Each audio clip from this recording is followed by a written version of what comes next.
Israel is at war. We didn't want this war. It was forced upon us in the most brutal and savage way. But though Israel didn't start this war, Israel will finish it. Once the Jewish people were stateless. Once the Jewish people were defenseless. No longer. Hamas will understand that by attacking us, they've made a mistake of historic proportions. We will exact a price that will be remembered by them and Israel's other enemies for decades to come. The savage attacks that Hamas perpetrated against innocent Israelis are mind-boggling, slaughtering families in their homes, massacring hundreds of young people at an outdoor festival, kidnapping scores of women, children, and elderly, even Holocaust survivors. Hamas terrorists bound, burned, and executed children. They are savages. Hamas is ISIS. And just as the forces of civilizations united to defeat ISIS, the forces of civilization must support Israel in defeating Hamas. I want to thank President Biden for his unequivocal support. I want to thank leaders across the world who are standing with Israel today.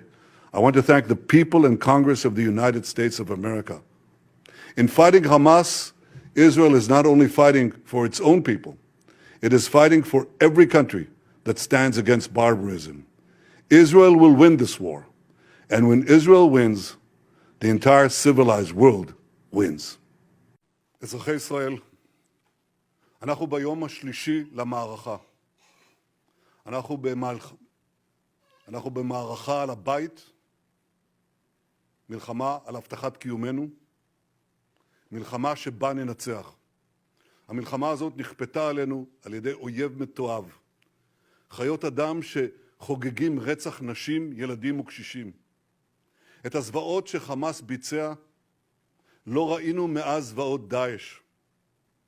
ילדים כפותים שהוצאו להורג עם שאר בני משפחותיהם, צעירים וצעירות שנורו בגבם, הוצאו להורג, ועוד זוועות שאני לא אתאר כאן.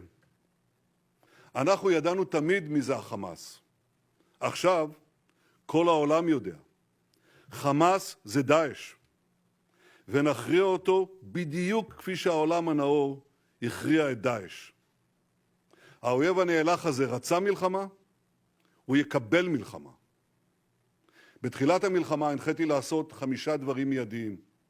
פעולה ראשונה, לטהר את היישובים ולהדוף כל כניסה של אויב לשטחנו. הקרבות האלה עדיין מתנהלים.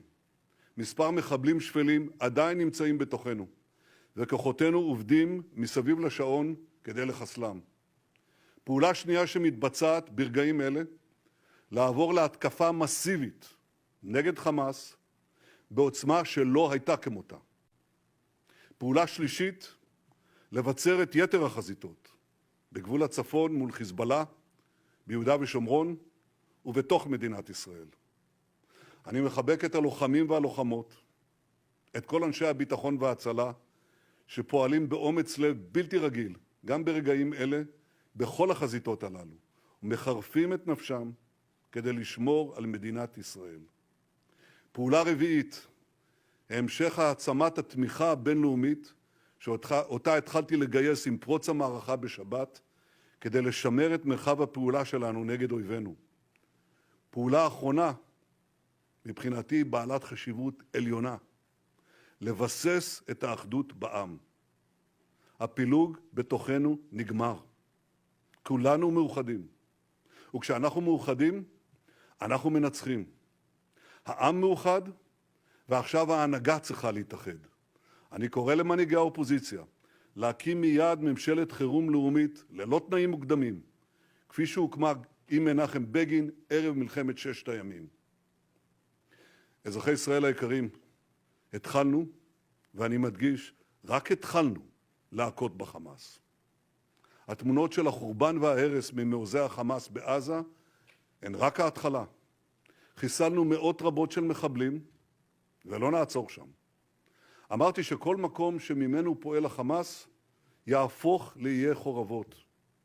זה כבר קורה היום, וזה יקרה ביתר שאת בהמשך. אני נמצא בקשר רציף עם